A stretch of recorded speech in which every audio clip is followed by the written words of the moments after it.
বিরুদ্ধেও তিনি শাসক জামায়াতের আমির আজ শহীদ ভাইদেরকে নিয়ে চলুন একটু শুনে আসি।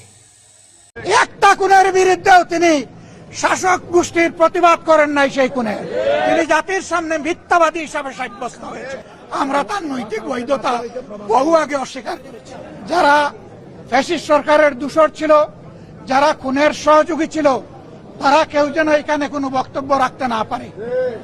এই প্রেসিডেন্ট তিনটা কারণে অপরাধী, যার বক্তব্য এই মহান সংসদে আমরা শুনতে পারি না। প্রথম কারণ হচ্ছে তিনি সমস্ত খুনের সহযোগী ছিলেন। তার আমলে যে খুনগুলো হয়েছে, একটা খুনের বিরুদ্ধেও তিনি শাসক গোষ্ঠীর প্রতিবাদ করেন নাই। সেই খুনে তিনি কোনো ব্যবস্থা গ্রহণ করেন নাই।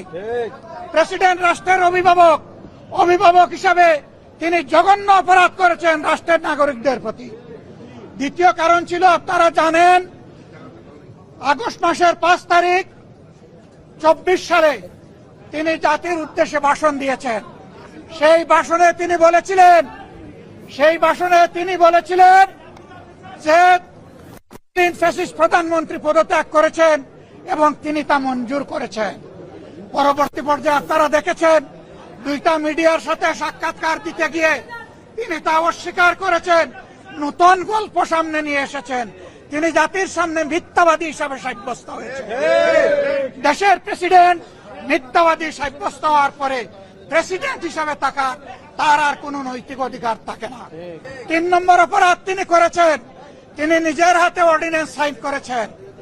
এই জুলাই অভ্যুত্থানের পরে ফেব্রুয়ারির 12 তারিখ নির্বাচন হবে।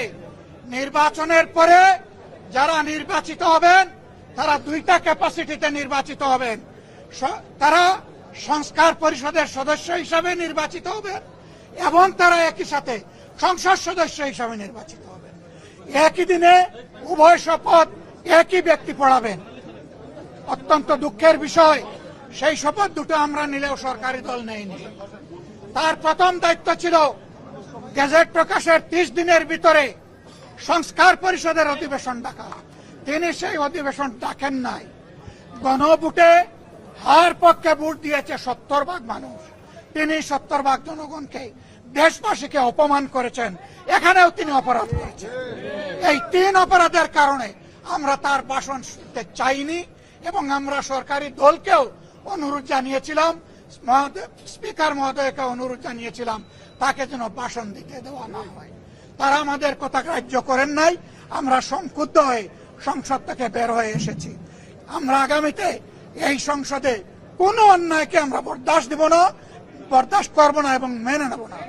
আমরা জনগণের স্বার্থের পক্ষে লড়াই করে যাব, অধিকারের পক্ষে লড়াই করে যাব। প্রিয় দেশবাসী, আমরা আপনাদের সাথে আসছি, আপনাদের অধিকারের পক্ষে আছি, আপনাদের রায়ের প্রতি আমাদের সম্মান আছে। আমরা আছি আপনাদের সাথে, আপনারাও থাকবেন আমাদের সাথে। সাংবাদিক বন্ধুগণ, আপনাদেরকে ধন্যবাদ। গত 1.5 বছর এই রাষ্ট্রপতি 133টা অধ্যাদেশ জারি করলো, তার সই জারি হলো। সেই অধ্যাদেশের জুলাই সনদে তার আছে। সেই ব্যাপারে তো আপনারা কোনো বক্তব্য দেন? দফায় বক্তব্য দিয়েছি, আমরা মূল জায়গায় বক্তব্য দিয়েছি।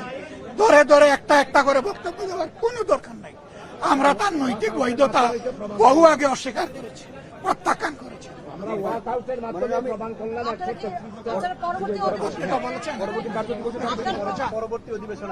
অবশ্যই আমরা যাব। আমরা জনগণের পক্ষে কথা বলতে এখানে এসেছি, জনগণের অধিকারের জন্য লড়াই করতে এসেছি। এই সংসদ কারো একার নয়, এটা 18 কোটি মানুষের সংসদ। আমরা তাদের প্রতিনিধি হিসাবে অবশ্যই আমরা সংসদ। আপনাদেরকে ধন্যবাদ। ধন্যবাদ।